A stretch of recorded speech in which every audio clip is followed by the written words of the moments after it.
संशोधन संस्था होती त्यांनी दान केले होते. ते टेलिस्कोप वापरून त्यांनी पहिल्यांदा सोलर आणि सोलर विंडचा स्टडी केला.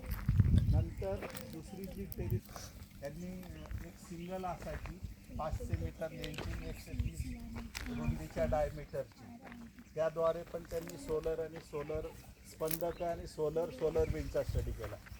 त्यांचा हा एक्सपिरियन्स बघून त्यांनी असं ठरवलं की त्या एका फ्रिक्वेन्सीमध्ये रिसर्च होत होतं फक्त, पण आपल्याला युनिव्हर्सल टेलिस्कोप पाहिजे म्हणून त्यांनी GMRTची स्थापना केली. ह्या प्रोजेक्टला 1987 साली सुरुवात झाली आणि 1995 साली हा प्रोजेक्ट पूर्णपणे कंप्लीट झाला आणि गव्हर्नमेंटला हा हँडओव्हर केला गेला. आणि त्याच्यानंतर पहिलं संशोधन 327 मेगावॉट्समध्ये नोंदवलं गेलं गॅलक्सीचं. आणि आतापर्यंत जे काही संशोधन झालेत ते रेग्युलर चालू आहेत.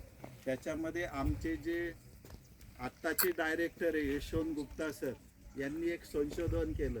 ते संशोधन म्हणजे बायनो पल्सार. त्या बायनो पल्सार म्हणजे कसं, 1 मिली सेकंदमध्ये पल्स काउंट करतो आणि युनिव्हर्समध्ये गायब होतो, म्हणजे लाईट इमिट करतो. तो त्यांनी शोध घेतला. इंजिनियर्स यांनी डेव्हलप केले, त्याचे पेटंट सुद्धा घेऊन आले.